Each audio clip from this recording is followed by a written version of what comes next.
दीनदयाल की बातों से सावित्री खुश हो गई। उसे लगा कि उसके पति सही कह रहे हैं।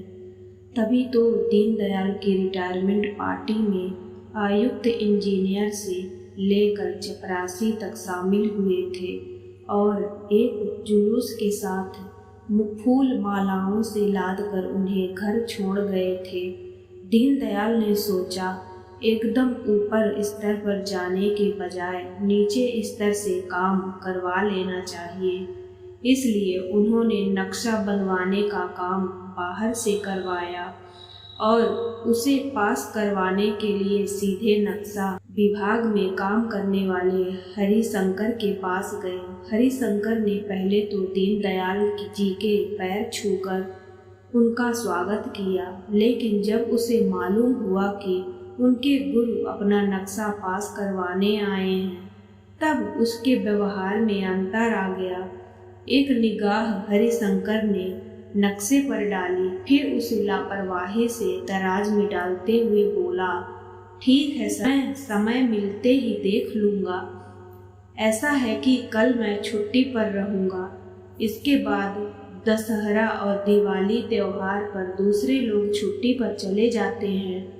आप ऐसा कीजिए, 2 माह बाद आइए। दीनदयाल उसकी मेज के पास खड़े रहे और वह दूसरे लोगों से नक्शा पास करवाने पर पैसे के लेन देन की बात करने लगा। 5 मिनट वहां खड़ा रहने के बाद दीनदयाल वापस लौट आए। उन्होंने सोचा, नक्शा तो पास हो ही जाएगा, चलो अब बाकी लोगों को टटोला जाए। इसलिए वह टेंडर विभाग में गए और उन ठेकेदारों के नाम लेने चाहे जो काम कर रहे थे या जिन्हें टेंडर मिलने वाले थे।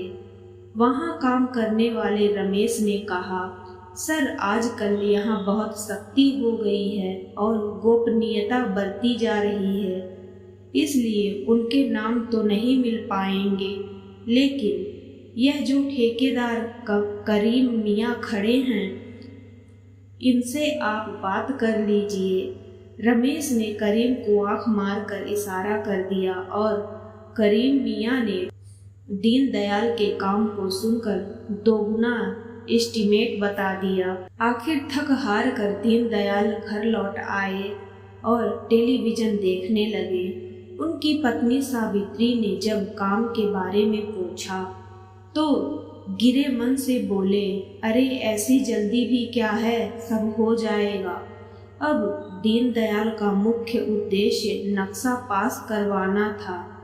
वह यह भी जानते थे कि यदि एक बार नीचे से बात बिगड़ जाए तो ऊपर वाले उसे और भी उलझा देते हैं। यही सब करते करते उनकी पूरी नौकरी बीती थी।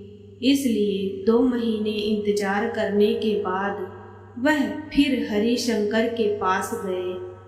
अब की बार थोड़े रूखेपन से हरिशंकर बोला, सर, काम बहुत ज़्यादा था, इसलिए आपका नक्शा तो मैं देख ही नहीं पाया हूँ। 1-2 बार सहायक इंजीनियर शर्मा जी के पास ले गया था, लेकिन उन्हें भी समय नहीं मिल पाया। अब आप ऐसा करना, 15 दिन बाद आना, तब तक मैं कुछ ना कुछ तो कर ही लूँगा। वैसे सर, आप तो जानते ही हैं, आप ले आना, काम कर दूंगा। दीनदयाल ने सोचा कि बच्चे हैं, पहले भी अक्सर वह इन्हें चाय समोसे खिला पिला दिया करते थे, इसलिए अगली बार जब आए तो एक पैकेट में गर्मा गर्म समोसे लेकर आए और हरिशंकर के सामने रख दिए। हरिशंकर ने बाकी लोगों को भी बुलाया और सब ने समोसे खाए। इसके बाद हरिशंकर बोला, सर, मैंने फाइल तो बना ली है, लेकिन शर्मा जी के पास अभी समय नहीं है। वह पहले आपके पुराने मकान का निरीक्षण भी करेंगे और जब रिपोर्ट देंगे तब मैं फाइल आगे बढ़ा दूंगा। ऐसा करिए, आप 1 माह बाद आना। हारे थके दीनदयाल फिर घर आकर लेट गए।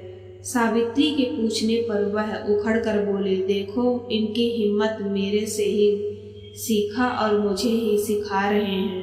वह नक्शा विभाग का हरिशंकर, जिसे मैंने उंगली पकड़कर चलाया था, 4 महीने से मुझे झुला रहा है।